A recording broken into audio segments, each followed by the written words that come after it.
Monsieur Devraj, pourquoi vous ne voulez pas du tout m'écouter? Raghav a accepté le fait qu'il voulait vous tuer. Pourquoi ne comprenez-vous pas cela? Je t'en prie. Ça suffit, arrête de vivre dans tes rêves, Krisha, arrête tes délires. Je n'invente aucune histoire, Monsieur Devraj, je ne fais que dire la vérité. Tu n'arrêtes pas d'imaginer des choses dans ta tête, Krisha. Les fausses histoires que t'as inventées, toutes tes imaginations. S'il te plaît, arrête de m'en parler. Parce que tout ce que tu dis ne changera rien pour moi. Tout cela n'est pas mon imagination, Monsieur Devraj. Écoutez, j'ai vu de mes propres yeux la voiture qui a été utilisée par Raghav pour vous tirer dessus. Oh, allons. Pourquoi ne comprenez-vous pas? Votre vie est en danger. Vous avez aussi été attaqué à Udaipur, Monsieur Devraj. Quand le prêtre a vu votre horoscope, il nous a dit que vous étiez en danger pendant 1 mois. C'était pas vrai.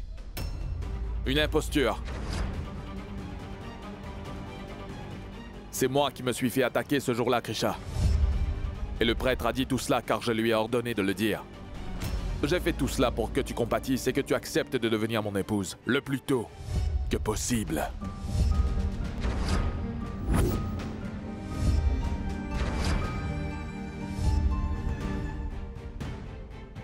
Eh bien alors... Cela signifie que ce que vous m'aviez dit n'était pas vrai. Oui. Après tout cela, je pensais que tu aurais tout compris maintenant. Mais malheureusement, j'avais tort. En tout cas, ma vie n'a jamais été en danger. Elle ne l'est pas.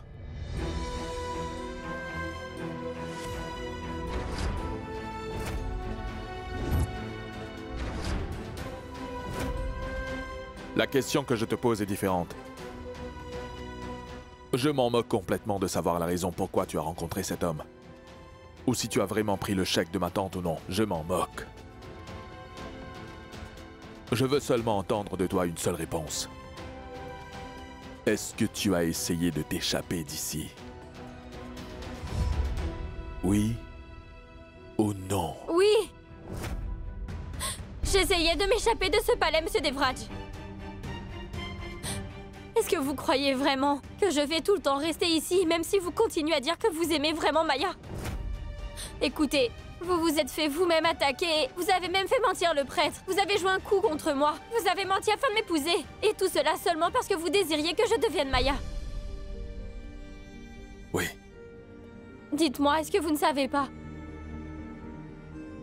que quand votre cœur se brise, cela vous fait vraiment très mal? Et vous me brisez le cœur tous les jours. Toutes les fois que vous dites que vous voulez Maya, je suis blessée de l'intérieur. Est-ce que vous vous rendez compte de ce que vous ressentez quand vous aimez quelqu'un et que vous ne recevez pas d'amour de lui en retour? Cela fait vraiment très mal. Et je n'arrive plus du tout à supporter cette douleur. C'est la raison pour laquelle j'ai voulu m'enfuir de ce palais. Et j'ai alors pris certaines dispositions pour partir d'ici. Et je quitterai cette place à tout prix. Vous ne pouvez pas m'arrêter. Vous ne pouvez pas.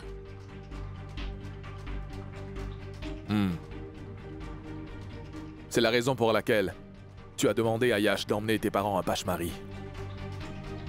Vrai? Personne ne doit connaître l'endroit où vous partirez véritablement. Personne veut dire personne, tu m'as bien compris?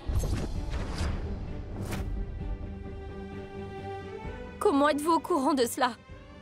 Penses-tu vraiment que je ne garderai pas un œil sur ta famille après les avoir fait autant de menaces? Lorsque mon homme de confiance a informé qu'en quittant l'hôpital, ta famille est alors partie pour Pachmari, au lieu de rentrer directement chez eux, je me suis alors assuré d'une chose. Ils ne doivent pas continuer. Ils devraient être plutôt contraints de revenir ici.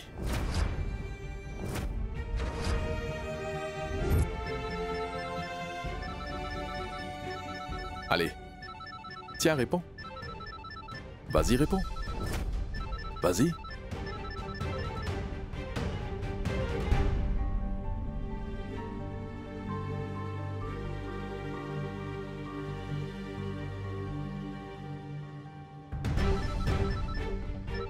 C'est bien ton téléphone. Tu voulais le cacher. Et tu pensais réellement que tu avais accompli quelque chose d'énorme, n'est-ce pas? Ben vas-y, réponds-le. Sinon ton frère doit être vraiment inquiet. Tu lui as aussi dit de s'en aller d'ici. Mais ben moi je lui ai dit de rester.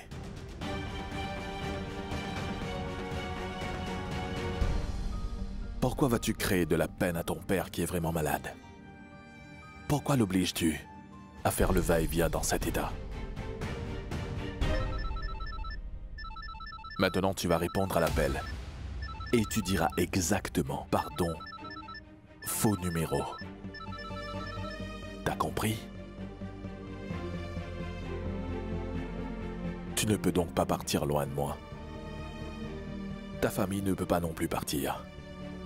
Mais si tu veux toujours voir ta famille heureuse, alors fais ce que je t'ai dit. Suis bien toutes mes directives.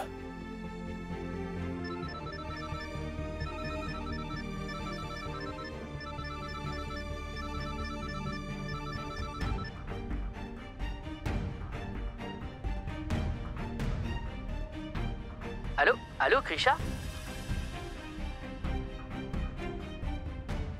Pardon. Pardon, faux numéro. Allô? Allô? Allô, Krisha?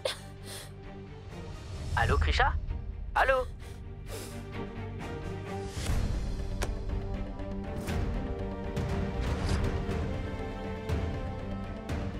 Donc à partir d'aujourd'hui, tu n'auras plus aucun lien avec ta famille. Même si ta famille veut te contacter, hélas, ils ne pourront pas.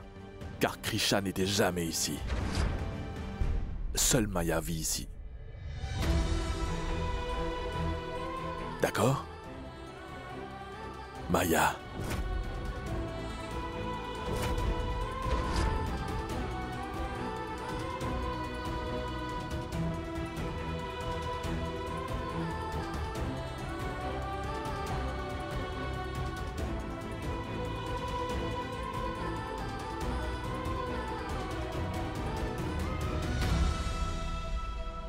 Je ne comprends pas pourquoi nous devons tolérer tout ce qui se passe. Après avoir découvert l'énorme secret qu'elle voulait cacher à toute la famille, nous aurions dû la jeter directement hors du palais. Mais pourtant... Et pourquoi cela ne s'est-il pas encore produit? Parce qu'il ne le veut pas. Devraj est bien le prince d'Ambikapur, non? Et dans ce palais, les choses vont comme Devraj le veut.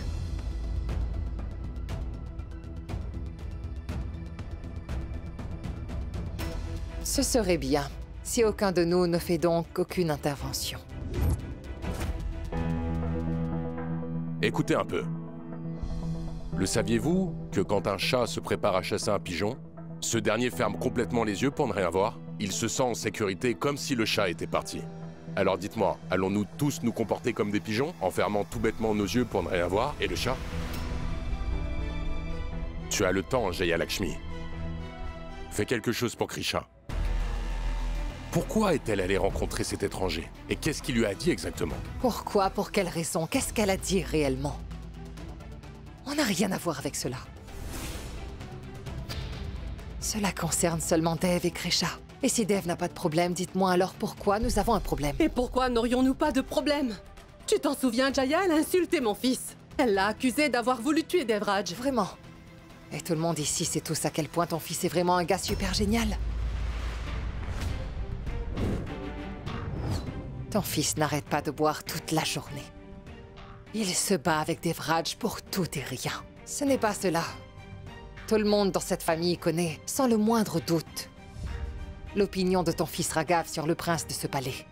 Alors, en t'écoutant parler, tu veux dire que Raghav a tiré sur Devraj? Non. Je ne l'affirme pas, car je ne suis pas sûre de ce qui s'est vraiment passé. Mais toutefois, je sais une chose. Krisha est bien la femme de Devraj. Eh bien, cette femme-là est allée jusqu'à risquer sa propre vie afin de sauver celle de Devraj. Donc rien que pour cet acte-là, je peux tout à fait pardonner 1000 fois à Krisha. Je ne tolérerai pas cette injustice. Donc tu n'as qu'à partir.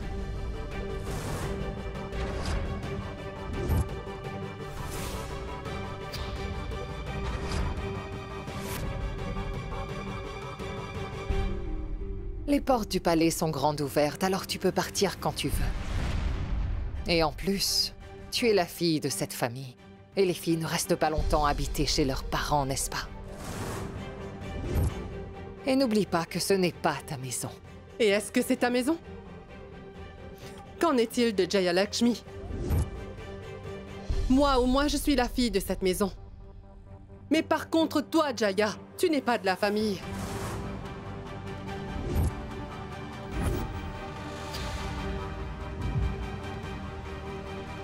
Tu as raison, Ogra. Je ne fais pas partie de la famille Rathod. C'est pourquoi cette maison n'est pas mienne. Mais je pense que tu as oublié que toutes les entreprises familiales, ainsi que ce palais-ci, et puis la procuration sont toujours sur mon nom. Votre défunt frère, le roi Vikram Singh Rathod, me les a donnés. C'est bien lui qui m'a légué tous ces biens. Par conséquent, vous savez qui je suis, quelle est ma place. Et quelle est donc ma valeur. Meenakshi, avant que cette affaire s'agrandisse, emmène Ogra très loin d'ici. Ogra? Dis Ogra, et j'ai acheté un nouveau collier. J'aimerais te le montrer. Viens avec moi. Mais viens avec moi. Le collier est trop beau. Allez, viens voir.